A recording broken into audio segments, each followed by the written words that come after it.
Happy 1 week anniversary of Madden's 2025's global release. I held this video out so that those who didn't want to get scammed for their money to get the game a few days earlier can experience the thrills of Roster Update Simulator 25 for the full week before I started talking about it. And what has become the tradition, the Madden crew dropped their ratings and oh boy, do we have a few stinkers to get to. So without further ado, let us dive into the top 10 worst ratings in Madden 2025. Number 10, Odell Beckham Jr. Let's start this list off with the one receiver who would probably enjoy the steaming pile of crap that EA dropped with this Madden rating. Are we still making Odell chest poop jokes in 2024? Are those still hit with the kids? No? Alright, let's just move on. After missing the entire 2022 season with a knee injury sustained in the 2021 Super Bowl, Odell put up 565 yards and 3 touchdowns, catching passes from MVP Lamar Jackson. While a solid stat line, it should not cover up for his decline in overall play in his past few healthy seasons, as well as putting him equal to Chiefs' #1 wide receiver and famed street racer Rashee Rice, and ahead of more productive and promising players like Rashid Shaheed and Jackson Smith-Njigba. In general, Odell Beckham Jr. at this age and at this level of production at an 81 overall is just criminal. Number 9, Jared Goff. Jared Goff is the 13th rated quarterback in the newest Madden video game. This is coming off the heels of a season where Goff was the 2nd in passing yards, 4th in passing touchdowns, and 8th in passer rating. Goff helped lead a long, stagnant Lions franchise to an NFC Championship game, but is still ranked behind Kirk Cousins on one Achilles and an Aaron Rodgers who is now 2 full years removed from when he played good football. The Lions just can't win anything nowadays, can they? Number 8, Zach Sealer. Zach Sealer was 3rd amongst defensive tackles last season in sacks with 10 flat, all 10 of which were achieved on a Dolphins defense that had more pass rushers lost to injury than Tyreek Hill has had kids in the last calendar year. For context, here are all the defensive linemen who were rated ahead of Sealer that had less sacks than him.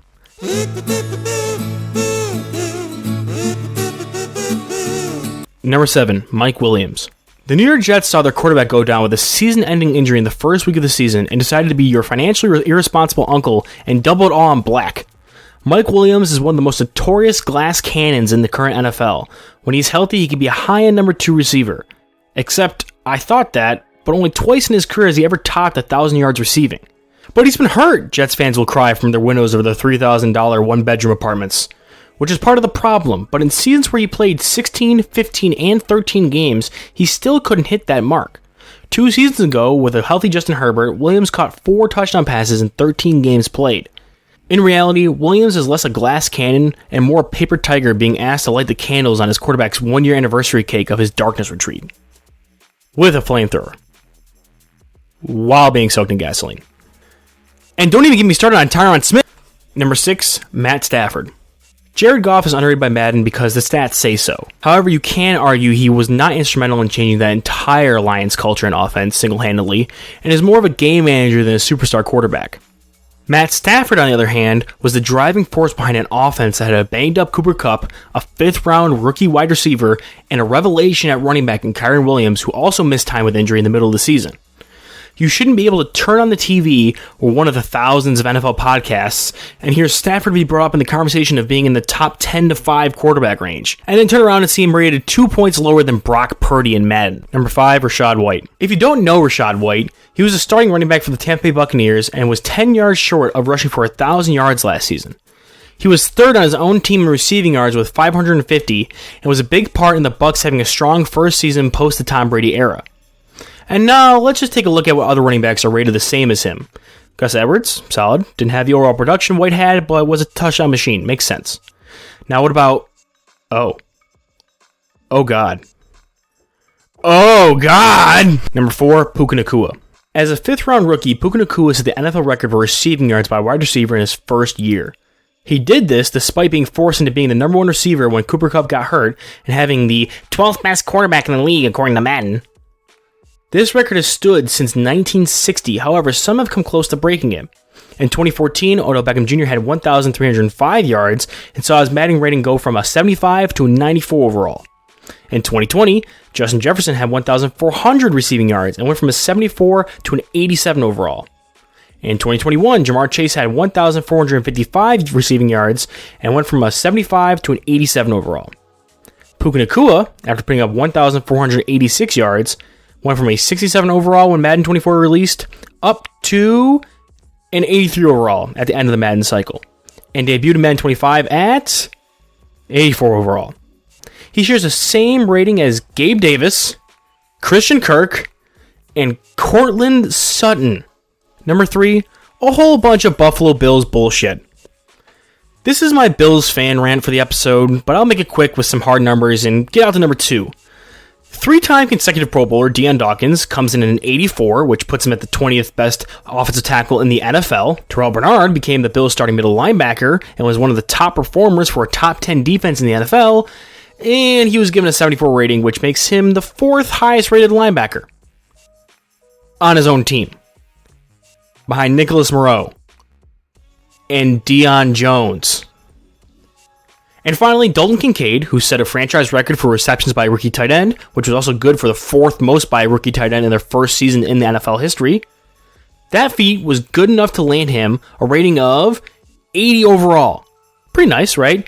Yeah, except for the fact that puts him at the 18th best tight end in the game, behind his own teammate Dawson Knox and other generic white tight ends like Hunter Henry and Tyler Higbee. I will never forgive Sam Laporta for overshadowing this man so hard as he did in his rookie year. Number 2, Rashawn Gary. Rashawn Gary is one of the best pass rushers in the NFL, and if it weren't for an injury in 2022, I believe that would have been a more widely accepted fact. Even then, it still feels like a ton of analysts and fans alike agreed that he is one of the most underrated players and is definitely a premier pass rusher in the modern NFL. With that in mind, can someone explain the reasoning he is ranked the same overall as Chase? If you combine my last 3 season sack totals, it would be the same as Rashawn Gary's 2023, Young. It's a long nickname. He should look into shortening it. And I know I said I'd leave the Bills stuff at entry number 3, but at the same time he's ranked the same as Chase Young, he's a full overall lower than the ghost of sacks past, Von Miller. A scarecrow wearing Von's jersey would have done a better job of setting an edge last year. The fact that Gary recorded 9 sacks in a season after recovering from a torn ACL 10 months earlier should have boosted his rating. But now being another season removed and primed to benefit from a potential high-scoring Packers offense, Gary should be rated much, much higher than what he is right now. And at number 1, CJ Stroud.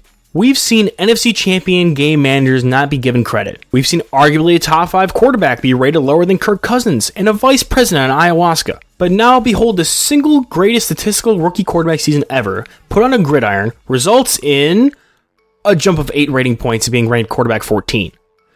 Stroud finished Madden 24 as an 80 overall player, so the jump to 81 isn't the worst. However, Stroud played 2 less games than Tua Tagovailoa and finished with 500 less yards, 6 less touchdown passes, but still has 9 less interceptions and better overall rushing numbers as a whole. However, Tua is rated an 88 and is QB 6. Matthew Stafford, who was discussed previously on this list, played the same number of games as Stroud and beat him out in one category, and that was touchdown passes, where he threw a single one more than CJ. While I do believe them to be underrated in the game, players like Goff and Stafford should not be ahead of Stroud following last season. An 84 or 85 overall would feel a bit strong, but appropriate as this is one of the greatest rookie seasons we've ever seen. This would be the same jump that Madden gave Andrew Luck after his rookie season, and if anyone deserves the same respect after only 1 year, it's CJ Stroud.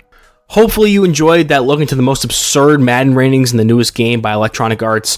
I'm sure this will be the only thing that needs complaining about, and there will be no issues with glitches or gameplay in the coming months. But until then, thank you for watching, and I'll see you in the next one.